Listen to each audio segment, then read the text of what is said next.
अस्सलाम वालेकुम नाज़रीन, एक महकती और चहकती सुबह के साथ मैं हूं आपका मेजबान हन्नान बुखारी। दुआ करते हैं कि नाज़रीन आज की सुबह आपके लिए ढेरों खुशियां लेके आप ही की चौखट पे आपका इंतजार कर रही हो। ईद का तीसरा दिन है, इसी दुआ के साथ ईद के तीसरे दिन की शुरुआत करते हैं। नाज़रीन, घरों के अंदर खास तौर पे बड़े मुनफरिद पकवान पकाए जा रहे हैं। अब घरों के अंदर जो कोरमा शोरमा है उसकी तो तैयारी मुकम्मल कर ली गई है और खास तौर पे बहुत सारे खाने भी तैयार करके खाए गए। अब जो सिस्टम शुरू होगा ईद के बाद वो बारबेक्यू पार्टीज का सिस्टम शुरू होगा, क्योंकि ईद के 3 दिन जो है खास तौर पे आपके कजन्स और मेहमान जो है वो घरों में आते हैं, लेकिन बारबेक्यू पार्टी का इस्तेमाल खास तौर पे ईद के 3 दिन के बाद ज्यादातर किया जाता है। ईद के तीसरे दिन से ये सिस्टम शुरू हो जाता है। तो आज रात से बहुत सारे घरों के अंदर बारबेक्यू पार्टीज की जाएंगी, बहुत सारे लोगों को आप इनवाइट करेंगे और बहुत सारे लोग आपको इनवाइट करेंगे। तो स्केड्यूल जनाब सेट कर लीजिएगा। ये ना हो कि एक ही दिन, जिस दिन आपको इन्वाइट किया गया है और जिस दिन आपने किसी को इनवाइट किया है, पार्टी रख लें। तो एक दूसरे से मुशावरत के साथ पार्टी रखें ताकि हर जगह पे जाके आप मुकम्मल तौर पे इसे एंजॉय कर सकें। शहर फैसलाबाद की बात करते हैं जनाब। शहर फैसलाबाद की अगर बात की जाए तो यहां पे ईद के तीनों दिनों बहुत इंतजामिया मुतहरक लगी, लेकिन इसके बावजूद भी बहुत सारे फ्लॉज थे, बहुत सारी खामियां थी, बहुत सारी कुताहियां थी जो कि इंतजामिया की जानिब से की गई, जिनके अंदर खास तौर पर अगर शहर फैसलाबाद की मुख्तलिफ मेन शाहराहों की बात की जाए तो उनके ऊपर लाइशों के ढेर लगे हुए नजर आए। खासतौर पे हम अपने ऑफिस के बाहर ही बात करें तो साहिल हॉस्पिटल से मिल्लत चौक की तरफ आते हुए मुकम्मल तौर पे रोड को ब्लॉक कर दिया है और मेन रोड के ऊपर ही अलाइशें जो हैं वो फैसलाबाद वेस्ट मैनेजमेंट की जानिब से फेंकी गई हैं, जिसकी वजह से बदबू और तापुन फैल गया है। ये सूरत हाल यहीं की नहीं बल्कि शहर के बहुत सारे इलाकों की है। लेकिन इसके बावजूद भी मेहनत तो बहुत की गई, लेकिन मेहनत करने के साथ साथ स्ट्रेटेजी भी बेहतर बनाई जाती तो उससे मामला मजीद बेहतर हो सकते थे। इसी मौजू पे गुफ्तगू करने के लिए हमने आज दावत दे रखी है। हमारे साथ रमजान मिर्जा मौजूद हैं जो कि हमारे सीनियर रिपोर्टर हैं सिटी 41 के। तो वेलकम करते हैं मिर्जा साहब आपको शो के अंदर। बड़ी आज शेव आपने करवाई हुई है, दाढ़ी लगता कटवा दी है, क्योंकि पिछले दिनों खास तौर पर ईद उल अजहा कुर्बानी की वजह से जो है वो मिर्जा साहब ने दाढ़ी रखी हुई थी, लेकिन आज क्लीन शेप में आए, जरा पप्पू बच्चे लग रहे हैं। और उनके साथ साथ एक और पप्पू बच्चा हमारे साथ मौजूद है जनाब। मेरी मुराद हमारे प्रोड्यूसर हारिस से है। हारिस की मोटिवेशनल कहानी आपको बताता चलूं कि इनका वेट इन्होंने 10 माह के अंदर 51 केजी कम किया है जनाब। एक बड़ी मोटिवेशन है ना सिर्फ हमारे लिए बल्कि हमारे मुआशरे के लिए। अगर कोई शख्स मोटा है और उसने अपने मोटापे को कम करना है तो मोटिवेशन अगर लेनी है तो जनाब हारिस से लें, क्योंकि 51 किलो इन्होंने 10 माह के अंदर कम किया है। और पता नहीं कौन सी जादू की छड़ी थी इनके पास जिसको ऐसे करके घुमाया इन्होंने और अपने वेट को कम कर लिया। उस जादू की छड़ी की वाली से भी इनसे बोलेंगे, लेकिन वेलकम करते हैं उससे पहले आपको शो के अंदर। तो पहले मैं चाहूंगा रमजान मिर्जा की तरफ चलूं। मिर्जा साहब क्या कहेंगे? मामलात इंतजामात बड़े बेहतर किए गए थे लेकिन धरे रह गए, लोगों की शिकायतों का अंबार लगाया, अजाला नहीं होला, क्या कहेंगे इस हवाले से? हनान, बहुत शुक्रिया। सबसे पहले तो आपको रूबरू ईद मुबारक और हमारे तमाम नाजरीन जो कि इस वक्त हमें सुन रहे हैं या दिन के किसी भी वक्त हमारे साथ उनका अगर आमना सामना हो टीवी स्क्रीन के जरिए या ना भी सामना हो, उन सबको हमारी तरफ से ईद का तीसरा दिन जो है वो मुबारक हो।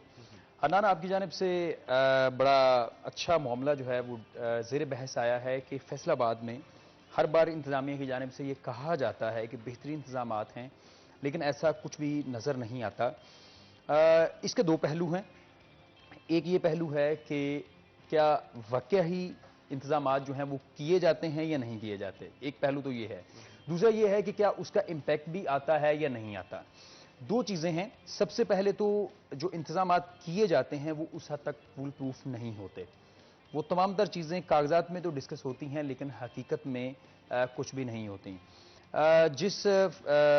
वो फील्ड डिपो की आप बात कर रहे हैं और हमारे दफ्तर से मुल्हिका ही ये एक क्रिसेंट ग्राउंड है जिससे मुल्हिका ग्रीन बेल्ट थी। पहले उसको फील्ड डिपो बनाने की कोशिश की गई, जब ताजरों ने और तमाम शोबा ज़िंदगी से ताल्लुक़ रखने वाले अफराद ने इसके ऊपर आवाज़ उठाई, फील्ड डिपो तो ना बनाया गया। लेकिन अब जो है सड़क को दो रोया सड़क को बंद करके इसको पिछले आज तीसरा दिन है कि इसको बतौर फील्ड डिपो जो है इस्तेमाल किया जा रहा है। तो फैसलाबाद वेस्ट मैनेजमेंट कंपनी को इस हवाले से बेहतर हिकमत अमली अपनानी चाहिए थी, बजाय इसके कि अपनी कारकर्दगी का पोल खुद खोलते हुए उन्होंने सड़क को ब्लॉक किया और सड़क को फील्ड डिपो बनाया। इसका कोई ना कोई ऑल्टरनेटिव सोल्यूशन निकालना चाहिए था। यहाँ पर बहुत सारी करीब सरकारी दफातर और सरकारी तनसीबात जहाँ पर मौजूद हैं, जिसके इर्द गिर्द बहुत सारी जगह मौजूद है, तो उसको बातचीत के जरिए उन्हें उस जगह को लेना चाहिए था। इसके साथ साथ फैसलाबाद शहर के अगर दीगर जगहों पर बात की जाए तो फैसलाबाद में इनके तकरीबन 30 से 32 जो है वो कलेक्शन पॉइंट्स हैं, जहां पे अब जो है वो गुजरा भी नहीं जाएगा। अगर आप वहां से गुजरना भी चाहें तो महसूस होगा कि बदबू इस कदर है कि वहां पर आप मास्क क्या आप हाथ भी रख लें तो टिश्यू पेपर भी लगा लें तो आपको उसकी स्मेल जो है वो महसूस होगी। नड़वाला रोड हो, इसके साथ साथ कैनाल रोड हो, समुद्री रोड हो या फैसलाबाद के अंदरून के इलाके, जगह जगह पर जो है वो इस वक्त डिपोज मौजूद हैं और वहां पर जो आलाइशें हैं वो भी मौजूद हैं। और इसके साथ साथ अफसोसनाक बात यह है कि डेली ऐसा होना चाहिए कि रात को चूना वहां पे फेंका जाए ताकि जो एक दिन की बदबू है वो वहीं पर दब जाए।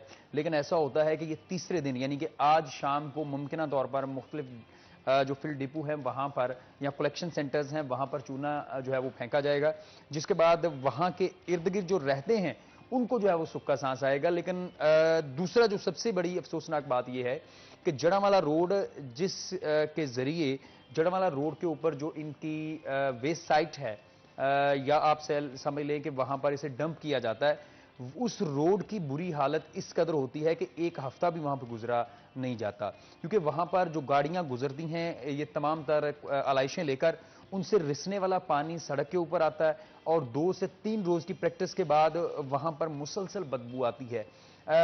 फोटो सेशन के लिए वहां पर और कई एक जगह पर रोड्स को जो है वो को 100 मीटर तक धो दिया जाता है, लेकिन उसके बाद फिर शहरी भी आदी हो चुके होते हैं, राहगीर आदी हो चुके होते हैं और 7-8 दिन के बाद वो अल्टीमेटली खुद ब खुद खत्म होना शुरू हो जाता है। तो मेरा ख्याल है कि जहां पर कागजी तैयारियां हैं वहां पर जमीनी हकायक भी इससे बरक्स नहीं होने चाहिए। लेकिन एक बात यह है कि फैसलाबाद वेस्ट मैनेजमेंट कंपनी पिछले कई सालों से जो है वो ऑपरेशन कर रही है, बहुत सारी जगहों से आलाइशें उठाई जाती हैं, वहां पर सूरत हाल बेहतर है। शहरियों की भी इसके साथ साथ जिम्मेदारी है कि गली कोनों में बजाय एक आलाइश फेंक के आप गायब हो जाएं रात के अंधेरे में, या सुबह सुबह आपने घर के अंदर ही कुर्बानी की और वो आलाइशें बाहर फेंक दी, तो जिम्मेदारी है कि जो उन्होंने साइट बनाई है वहां पर देखना चाहिए। इसके लिए खास तौर पे बैग्स जो प्रोवाइड किए जाते हैं उनको भी यूटिलाइज करें, तो ये हमारी अपनी जिम्मेदारी है कि हमें भी सफाई का ख्याल रखना चाहिए। हारिस से बात करेंगे लेकिन एक छोटी सी ब्रेक के बाद। नाज़रीन ब्रेक लेते हैं, कहीं मत जाइएगा, हमारे साथ रहिएगा।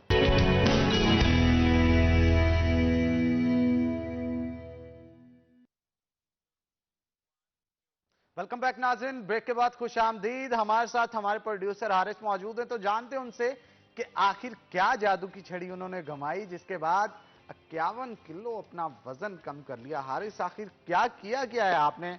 डाइट कंट्रोल किए, कोई मेडिसिन लिए, लिपोसेक्शन करवाया, किया क्या है आपने? सबसे पहले तमाम देखने और सुनने वालों को अस्सलाम वालेकुम, ईद मुबारक।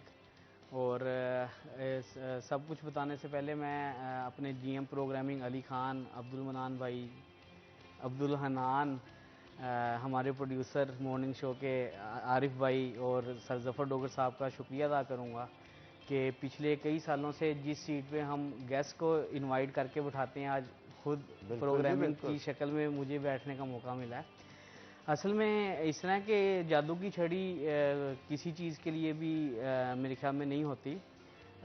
ये रियलिटी है कि सब्र जो है वो उसका दामन पकड़ना पड़ता है और आपको एक फ़ैसला लेना पड़ता है और उसके बाद आपको कोशिश करनी पड़ती है। जब कोशिश करेंगे, मेहनत करेंगे, सब्र करेंगे तो उसका फल आपको ज़रूर मिलता है। मेरे ख्याल में मोटापा कम करने के लिए किसी किस्म की दवाई या सर्जरी मुसलसल हल उसका नहीं है, आपको एक्सरसाइज और डाइट कंट्रोल करनी ही पड़ती है। ये बड़ा खूबसूरत अच्छा बात की है हनान के सब्र करना पड़ता है। मुझे ये बताएं आपने खाने पीने को कितना सब्र किया? काफी सब्र किया होगा रमजान, और वो सब्र का ही नतीजा है कि 51 किलो इन्होंने कम किया अपना वजन। सब्र खाने पीने में ये है कि इस तरह से मैं बता सकता हूँ कि पहले जो 4 महीने हैं ना, वो इस तरह से मेरे गुजरे हैं कि सब्र की वजह से मेरा कभी कभार हौसला टूट जाता था, अक्सर टूट जाता था और तन्हाई में जो है ना मेरा रोजा निकल आता था।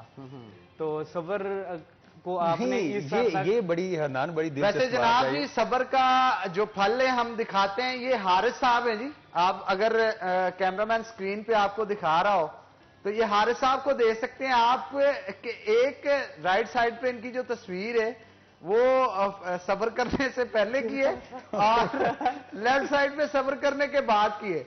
हमारा ये जवान जो है इसने 51 किलो वजन कम किया है और उसकी स्टोरी आप यहाँ पे देख भी सकते हैं कि अच्छा खासा फर्क यहाँ पे नजर आ रहा है आपको। हारिस भाई जब चलते होते थे, क्योंकि हमारा फर्स्ट फ्लोर पे ऑफिस, तो पूरा ऑफिस थरथराता था और यूं महसूस होता था कि हारिस आ गया है, ठीक है ना। तो लेकिन अब जनाब इन्होंने डाइट अपनी इस तरह से कंट्रोल की, अपने आप को ऐसे मेंटेन किया। हारिस भाई किया क्या है सब्र के साथ साथ, क्या सब्र किस तरह से किया है? कोई मतलब रेसिपी जो खाने पीने वाली है वो छोड़ी है आपने, कोई साथ में एक्सरसाइज स्टार्ट की है, किया क्या है, लोग जानना चाहते हैं। असल में इसमें सबसे पहले मैं शुक्रिया अदा करूंगा अपने मेहरबानों का, उनकी दुआओं की वजह से, उनकी सपोर्ट की वजह से और अल्लाह के करम की वजह से अल्हम्दुलिल्लाह इतना वेट मैं कम कर सका हूँ और इंशाल्लाह कंटिन्यू रहेगा। इसमें ये होता है कि आपको थोड़ा सा जो है ना अपना चस्का मारना होता है और जहाँ पे आप चस्का मारना होता है? जी, चस्का आपको मारना ही होता है। वो चस्का मारना तो होता है कि गोलगप्पे खा लेना कि चस्का मारना? हाँ, वो मतलब समझ नहीं आया मुझे। चस्का दबा लेना? दोनों में डिफरेंस है लेना और मारने में। चस्का जो है वो आपको किल करना पड़ता है। बिल्कुल किल करना पड़ता है। हारिस ब्रेक का वक्त हो गया, तो ब्रेक लेते हैं, ब्रेक के बाद दोबारा हाजिर होंगे नाज़रीन, तो कहीं मत जाइएगा, हमारे साथ रहिएगा।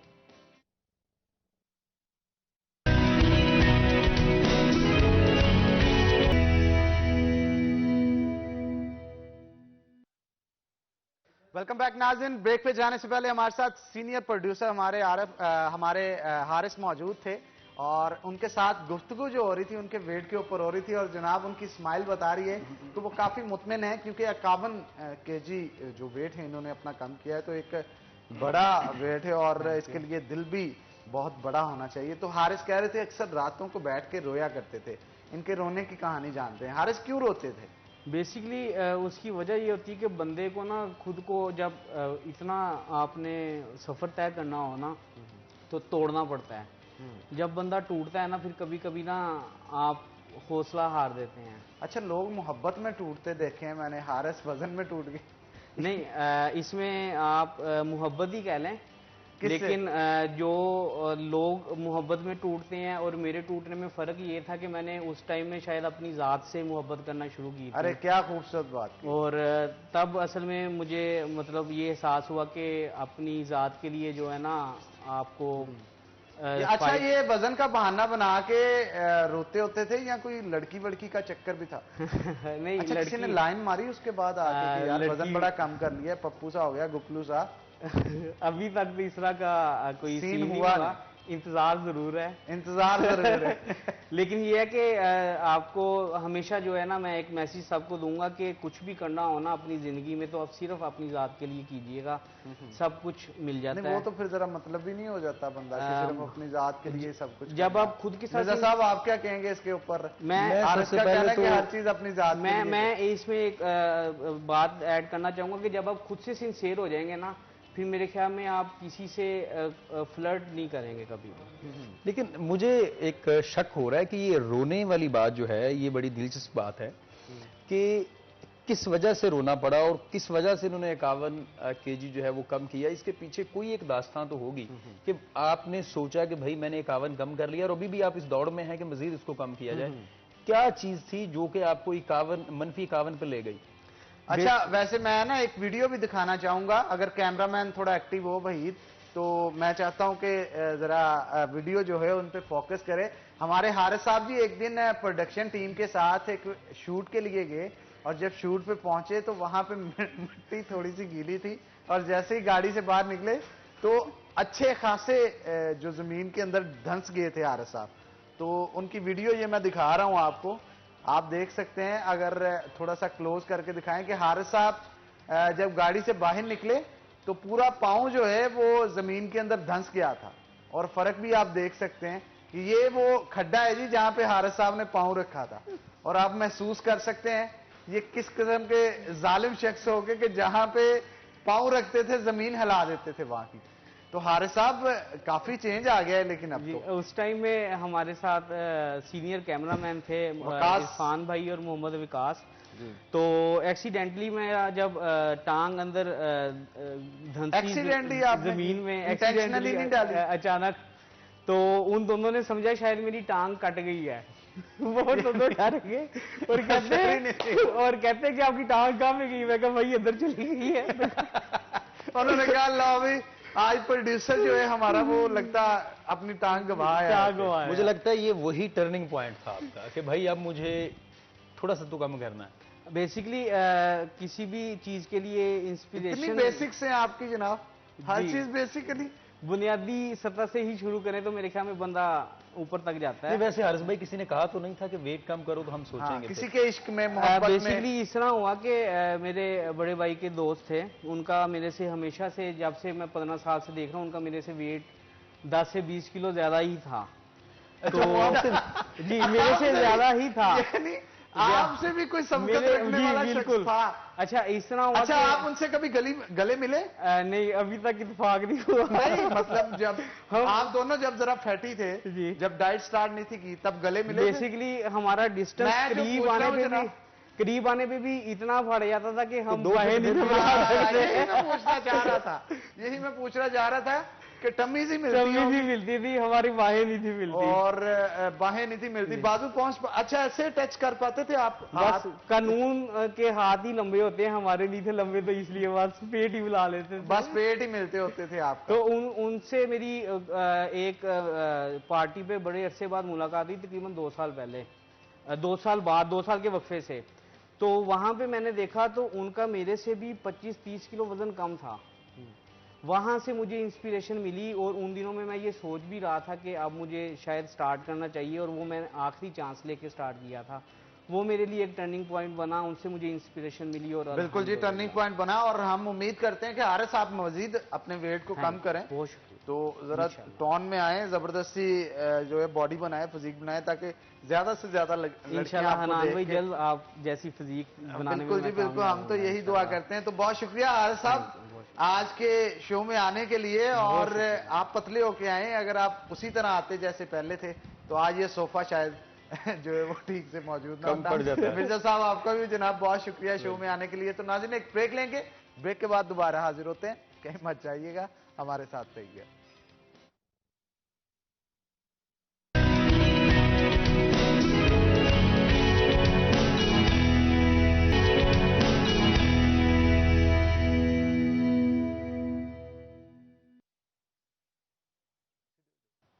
वेलकम बैक नाज़रीन, ब्रेक के बाद खुशामदीद। ब्रेक के बाद नाज़रीन आपको तारुफ करवाते चले, नए मेहमान होंगे शोबिज़ से रिलेटेड, क्योंकि खास तौर पे शोबिज़ से रिलेटेड अगर कुछ गुफ्तगू की जाए तो एक और चीज़ अभी अभी ब्रेक के दौरान मैंने देखी, वो ये कि हमजा अली अब्बासी और नेमल खावर जो हैं उनको अल्लाह ताला ने बेटे की नेमत जो है उससे नवाजा है। तो सोशल मीडिया पे उनकी पिक्चर्स काफ़ी वायरल हो रही हैं। और अगर बात की जाए हमारे शहर फैसलाबाद की, तो आज हमारे शहर फैसलाबाद से एक मारूफ एक्टर हैं ज़ुबैर अकरम, वो मौजूद होंगे हमारे साथ। और इसके साथ साथ पिछले दिनों आपने देखा होगा कि हमने एक टैलेंट तलाश किया था शहर फैसलाबाद से। वो टैलेंट था ऐसे 2 बच्चों का जो कि सोशल मीडिया पे राहत फ़तेह अली खां के गाने गुनगुनाने से इस कदर ज़्यादा वायरल हो चुके थे कि हमने उनको अपने शो के अंदर भी बुलाया था, और इसके साथ साथ उन्होंने ये ख्वाहिश का इजहार भी किया था कि उनकी ज़िंदगी की ख्वाहिश है कि वो अपनी ज़िंदगी के अंदर उस्ताद राहत फ़तेह अली खां साहब को मिले। तो हमारी आवाज़ राहत फ़तेह अली खां साहब तक पहुंची, और उसके बाद उन्होंने इनको इनवाइट किया, इनसे मुलाकात भी हुई उनकी, और इन्होंने नात शरीफ भी पढ़ के सुनाई। तो हमारे साथ अदम अब्बास और नुमान मौजूद होंगे, वेलकम करते हैं आप दोनों को शो के अंदर।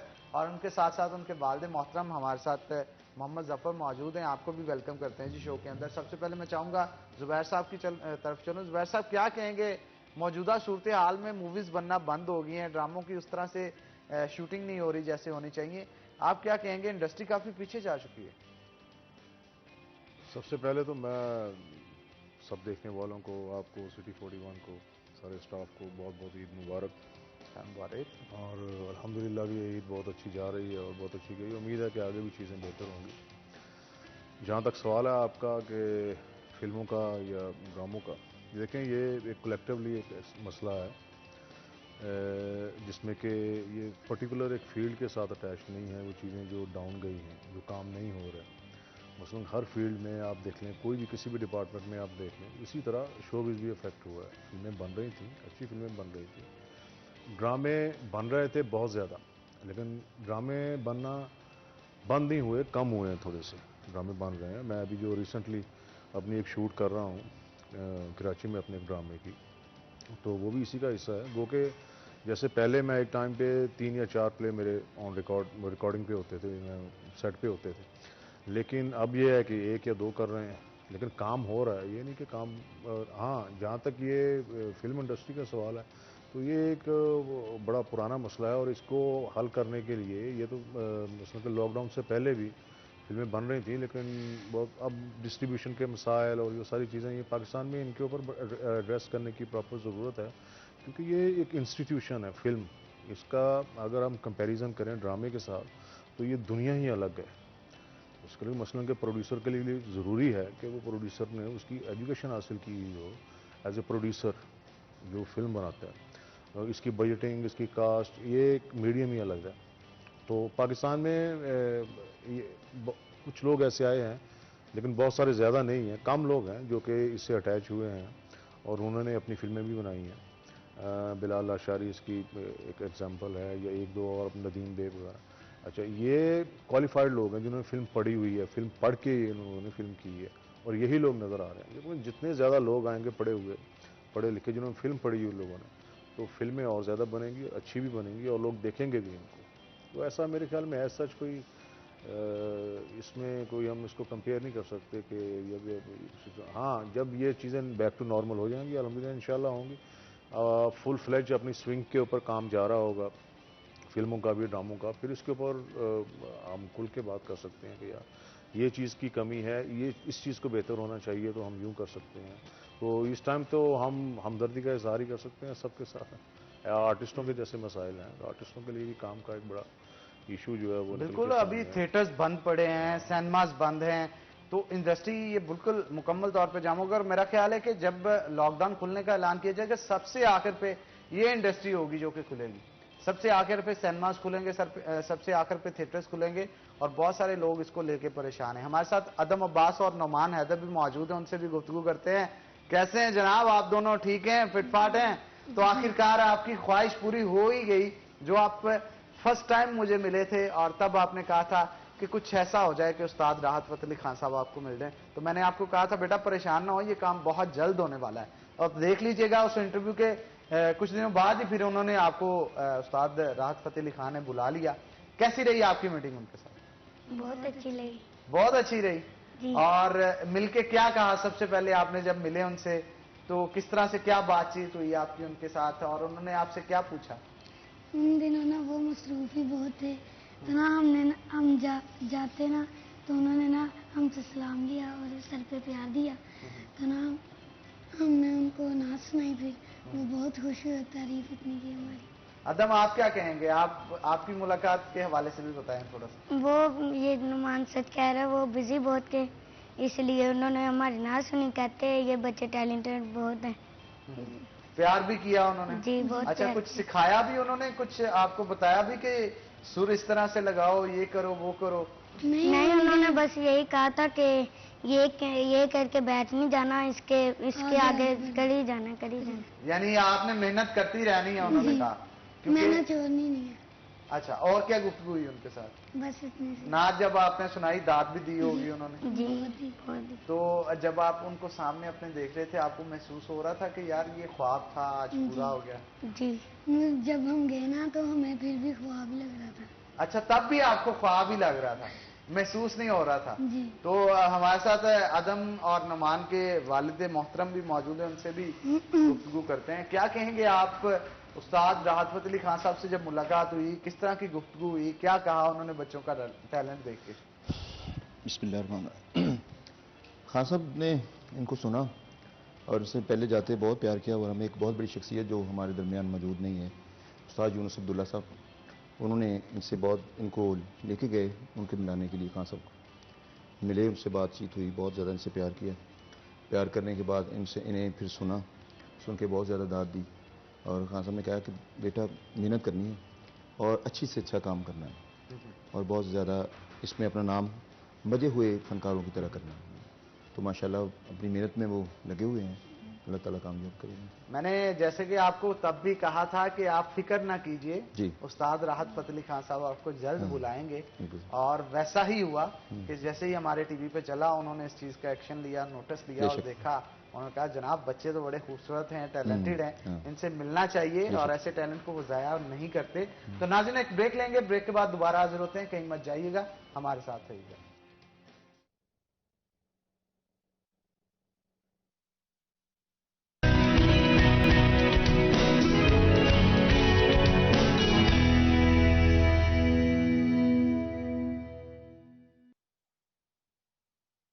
वेलकम बैक नाज़रीन, ब्रेक के बाद खुशामदीद। हमारे साथ कुछ मेहमान मौजूद थे जिनके हवाले से आपको बता रहे थे कि अदम अब्बास और नुमान जो है वो रिसेंटली राहत फतेह अली खान साहब से मिलके आए हैं, और उनको बड़ी ज़बरदस्त नात भी इन्होंने सुनाई जिसके ऊपर दाद भी मिली।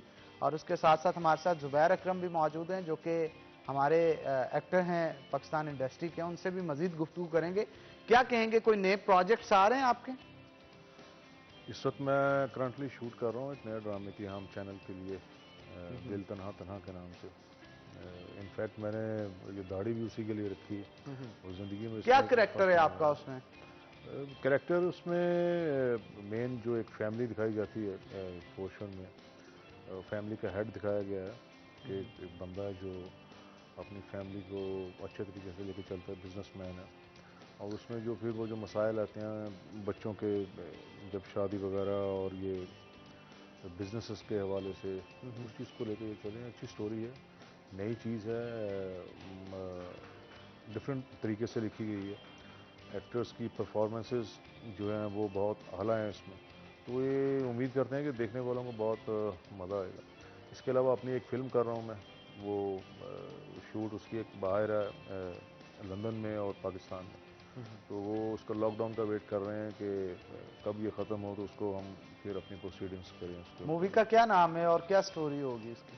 मूवी की स्टोरी बेस है ये एक कपल के ऊपर कि वो जो यूके में सेटल हैं, तो वहाँ से फिर वो कुछ ऐसे मसाइल होते हैं कि बंदे को कुछ वो अपने बीवी बच्चों को छोड़ के वापस आना पड़ता है पाकिस्तान में। तो फिर उसकी बेटी जब बड़ी होती है तो वो फिर अपने बाप की तलाश के लिए आती है। बड़ी लव एट फर्स्ट साइट इसका नाम है। तो कास्ट क्या होगी उसमें, कोई हीरो हीरोइन सेलेक्ट किए हैं आपने अभी कि नहीं? हाँ, उसके लिए देखें अभी जब तक प्रॉब्लम यह है कि वो कंफर्मेशन ना हो जाए आर्टिस्टों के साथ, हम उसको डिस्क्लोज नहीं कर सकते कि मैंने फलां आर्टिस्ट को ले लिया है। हमारी एक लिस्टिंग होती है, उसको हम फॉलो करते हैं, तो उसके मुताबिक अच्छे नाम है। मेन कास्ट जो उसमें बड़े चेहरे हैं, जो नामवर लोग, उनमें से ही आएंगे ये? उनमें से आएंगे। ये नहीं होगा कि वो यानी नया टैलेंट नहीं आप लेके आ रहे, कोई नया टैलेंट भी नया ला रहे हैं? टैलेंट वो होता है जिसमें आप रैंडम कैरेक्टर्स के लिए उनको आप मैनेज करते हैं, कोई सपोर्टिंग कैरेक्टर के लिए। वो हमारे पास यूके में पूरा ऑफिस है, सेटअप है, वो कास्ट हमारे पास वहाँ पे है। यहाँ से हम मेन जो 3 या 4 लोग जो हैं वो लेके जाएंगे फिल्म के हवाले से, जो कि इसमें वो पार्टिसिपेट करेंगे। इसके अलावा क्रू होगा हमारा, जिसको हम स्टाफ को साथ लेके जाएंगे। तो ये तकरीबन 2-2.5 महीने की शूट है वहाँ पे। तो एज सून एज देखेंगे कि लॉकडाउन ओवर होता है तो फिर हम इसको वहाँ पे इंशाल्लाह ताला। ठीक है, हमारे साथ अदम अब्बास और नुमान हैदर भी मौजूद है। मैं चाहता हूँ कोई कुछ गुनगुना के आप हमें सुनाएं कुछ। मैं कहता हूँ दिन ब दिन निखरते चले जा रहे हैं इन मोतियों को, तो आप चमका रहे हैं जनाब दिन ब दिन। जफर साहब, बिल्कुल बिल्कुल लगता है ट्रेनिंग काफी सख्त कर दी आपने बहुत इनकी। ज़्यादा माशाल्लाह। तो सकते अब कितनी देर ट्रेनिंग करते हैं पूरे दिन भर के अंदर? 2 घंटे तकरीबन होती है। 2 घंटे रोजाना की बुनियाद पे ये ट्रेनिंग करते हैं। जी माशाल्लाह। तो आप क्या कहेंगे इस हवाले से? ये भी बताएं कि खासतौर पे जब ट्रेनिंग करवाते हैं आप इनको, जहाँ पे ये गलतियां करते हैं वहां पे आप इनको बताते भी होंगे, रियाज भी करते होंगे, ज्यादा मेहनती दोनों में से कौन है? मेहनती दोनों ही हैं, मेहनत करते हैं, अपने अपने लगे रहते हैं अपने काम में। जो उनको होते हैं ना उसको अच्छे तरीके से निभाने की कोशिश करते हैं। जो इसमें गलती होती है बता दो बेटे ऐसे करना है, ऐसे करना है, माशाल्लाह कर देते हैं। मतलब दोनों स्मूथली कर लेते हैं। अच्छा, एक चीज मैंने बड़ी वैसा नोट की है कि बहुत बड़े बड़े सिंगर जो जगह लेने से कासर रह जाते हैं, उनसे ली नहीं जाती हाई नोट्स पे, लोअर नोट्स पे, बच्चे इजीली हैंडल कर रहे हैं। आप क्या कहेंगे? नया टैलेंट है जनाब, देखें। नहीं, वो मैं ये चीज़ देख रहा था कि माशाल्लाह छोटा जो है वो ज़्यादा कारीगर है। छोटा ज्यादा टैलेंटेड है। ये ज़्यादा माशाल्लाह। और आप जनाब कोई मूवी शूवी आ रही है, बच्चों को ले ना बीच में कोई सॉन्ग गुनगुनवाए इनसे, मतलब देखिए ये बच्चों की जो आवाज़ें होती हैं ये बड़ी यूनिक आवाज़ें होती हैं। अच्छा, अगर आप इसको हम सिंगर्स का ऑडिशन जब हम करते हैं तो उसमें आपके पास सैकड़ों सिंगर्स आ जाते हैं, लेकिन जो बच्चे गाते हैं वो आपके पास चंद होते हैं।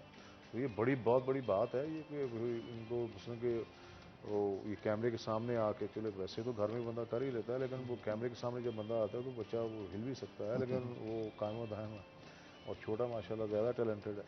तो ये है कि इनका टाइम है, ये अभी इसी तरह लगे रहेंगे तो इनको आगे भी एक्सपोजर मिलेगा, तो फिर कहीं ना कहीं तो ये पहुंचेंगे ना, जितनी इन्होंने मेहनत की है जिस चीज़ को हासिल करने के लिए ये बच्चे घर से निकले हैं, इनके वालिद साथ आए हैं, तो वो फिर उसको कभी ना कभी तो ये मंजिल को पाएंगे अपनी। अब ये भी एक मंजिल का हिस्सा है ना, इतने बड़े चैनल में आके माशाल्लाह फ्रंट कैमरे के सामने बैठे हुए हैं और गा रहे हैं और पूरा पंजाब सुन रहा है इस वक्त, तो यही अचीवमेंट है ना ये भी। और ये भी अचीवमेंट है, उस्ताद राहत फतेह अली खान साहब को मिलके आए हैं जनाब। ये हाँ, ये दोनों बड़ी बात बच्चे है। जो हैं इनकी कोशिश थी कि उस्ताद राहत फतेह अली खान साहब को मिले। इससे बड़ा फर्क पड़ता है। देखें वो इनकी जो सिंगिंग 50% होगी ना, जब उनसे मिले होंगे उसके बाद गा रहे होंगे, ये 100 पे चले गए होंगे। भाई मैंने तो इनका इनकी जो वीडियो देखी उसमें तो कॉन्फिडेंस ही और था दोनों का। यानी मुझे ये महसूस हो रहा था कि उस्ताद राहत फतेह अली खान साहब के सामने बैठ के जरा चौड़े हो गए थे, जरा आप ना खुल के आपने गुनगुनाया और कहा लय जी आज तो सुरों की बारिश कर देंगे। और क्या कहेंगे नुमान, जब आप वहां पे गुनगुना रहे थे या नात पढ़ रहे थे उस्ताद राहत फतेह अली खान साहब के सामने, तो होता है ना कि यार उस्ताद आगे बैठे हैं, दादा उस्ताद हैं, तो जरा घबराता है बंदा और ठीक तरीके से पढ़ी भी नहीं जाती, लेकिन आपके साथ कुछ इस तरह का हुआ? मैं जब गया था ना घबराया तो बहुत था, लेकिन मैंने आंखें बंद करके आप फिर लगे रहे जी जनाब अब चल रहा है जो चल रहा है। नुमान आप क्या कहेंगे अदम? मैं भी घबरा गया था जाती, तो मैंने कहा कुछ नहीं होता, मैंने आंखें बंद करके गाता रहा। आंखें बंद की और आपने पढ़ना शुरू कर दिया फिर। आप क्या कहेंगे जनाब, बच्चों का टैलेंट वहां पे भी कम नहीं हुआ और घबराए नहीं बिल्कुल? नहीं, ये बात मैंने पहले ही समझा दी थी कि बेटे प्रेशर नहीं लेना खान साहब का, ऐसे सोचते हैं कैसे कोई आम आदमी सुन रहा है आपको, या कोई महसूस ये करना कि आपको सुनने के लिए बैठे हैं, आप उन्हें सुना रहे हैं। और बड़ी बात है, पूरी दुनिया को वो सुनाते हैं और इनकी गायकी उन्होंने। खान साहब को ये कह रहे थे कि खान साहब के ये रिमार्क्स थे कि इन बच्चों ने ऐसा गा दिया, ऐसा पढ़ दिया कि बड़ों बड़ों को अपने सुरों के जरिए सलाम पेश कर दिया। क्या बात है, क्या बात है, क्या बात है। माशाल्लाह, अल्लाह का खास करम है ये, बहुत ज्यादा। बिल्कुल जी, और हम दुआ भी करते हैं कि अल्लाह ताला इनको मजीद तरक्की दे और हमारे शहर फैसलाबाद का नाम भी रोशन करें। जुबैर साहब आपसे गुफ्तगू करेंगे, लेकिन एक छोटी सी ब्रेक के बाद, ब्रेक का वक्त हो गया, तो नाज़रीन कहीं मत जाइएगा, हमारे साथ रहिएगा।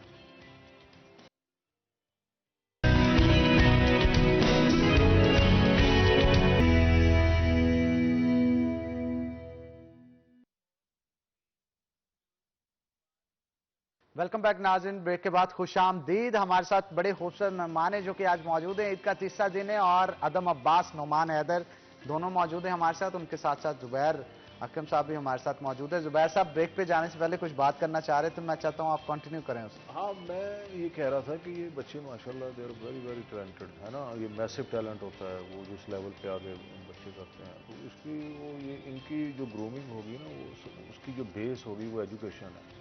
ये जितनी ज़्यादा तालीम हासिल करेंगे ना, ये इनकी एजुकेशन इफेक्ट नहीं होनी चाहिए, ये इनका टैलेंट और निखरेगा, ट्रस्ट में ये बच्चों के लिए।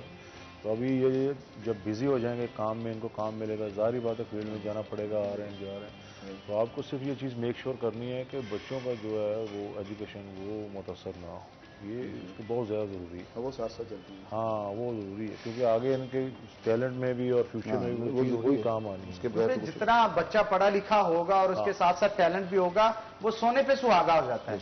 और बच्चे आप दुनिया की कोई भी फील्ड उठा लें, कोई भी आप डिपार्टमेंट कहीं से भी ले लें, आपका जो स्किल होता है ना, जो आपका जो टैलेंट होता है, वो एक सर्टन लेवल तक होता है।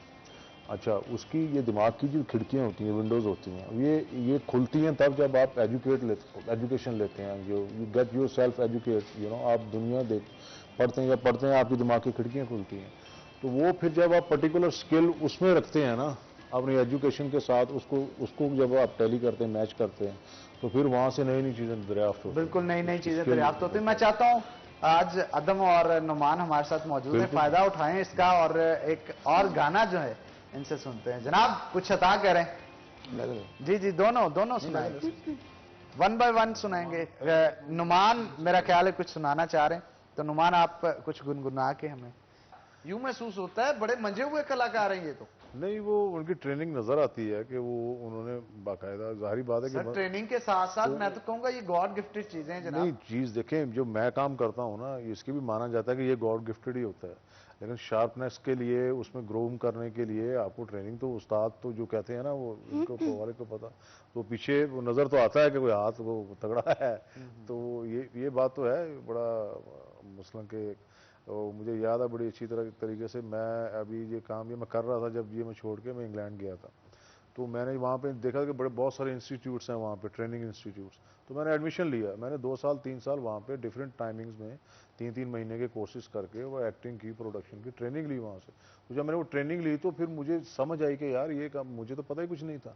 हालांकि हम समझ यही रहे होते हैं कि हमें सारा कुछ पता है, लेकिन जब आप सीखते हैं, देखते हैं, आपकी विलिंगनेस होती है हर टाइम आप, उसके बाद फिर मेरा माइंड सेट ये है कि हर टाइम सीखता है बंदा। जब नया दिन शूट पे जाते हैं हम रोजाना जाके, जिस दिन मैंने सोच लिया कि मुझे पता है, मैं तो गया ना काम से, तो वो एक जुस्तजू होती है जो आपको जिंदा रखती है, जो आपको वो पुश करती है कि यार ये तो बड़ी गहरी फील्ड है। So as far as singing is concern, तो ये पार्ट ऑफ दी, ये भी इसी चीज़ का पार्ट है, जैसे एक्टिंग है वैसे सिंगिंग है।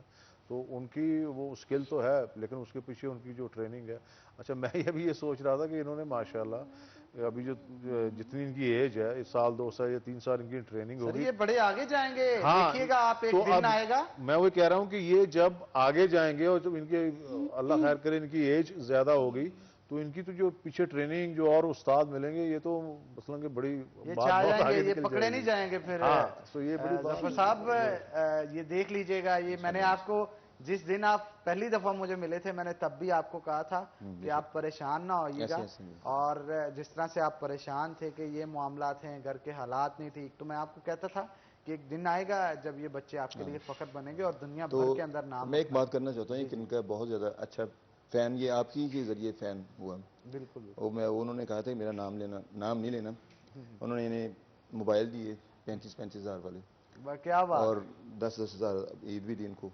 अच्छा, माशाल्लाह बहुत ज्यादा इनके फैन है, वो बहुत प्यारे, कहते मेरा नाम नहीं लेना आपने, किसी चैनल पर मेरा नाम नहीं लेना, बस मेरे बच्चों से प्यार है। तो बिल्कुल जी, ये बहुत बड़ी मोहब्बत है, हमारे कलाकारों के साथ मोहब्बत है, मोहब्बत है उनकी फनकारों के साथ, और ऐसे लोगों की भी इज्जत करनी चाहिए जो कि ऐसे अनमोल नगीनों का जो है वो ख्याल रखते हैं, ऐसे अनमोल नगीनों की कीमत को जानते हैं, पहचानते हैं। तो हम तो बल्कि जो भी वो साहिब नाम तो नहीं हमें पता, लेकिन उनको सलाम पेश करते हैं कि उन्होंने बच्चों के लिए इतना जो है वो काम किया। तो हमारे साथ अदम अब्बास और नुमान मौजूद है। मैं चाहूंगा आप वो नात पढ़ के सुना दें जो उस्ताद राहत फतेह अली खान साहब को आपने पढ़ के सुनाई। अब्बास और नुमान हैदर आपका, और अकरम साहब आपका भी, जुबैर अकरम साहब और जफर साहब आपका भी। तो नाज़रीन, इसी के साथ आज के प्रोग्राम का वक्त हो गया है खत्म। तो अपने मेजबान हन्नान बुखारी को दीजिए इजाजत, इंशाल्लाह कल होगी आपसे मुलाकात। तब तक के लिए अल्लाह हाफिज।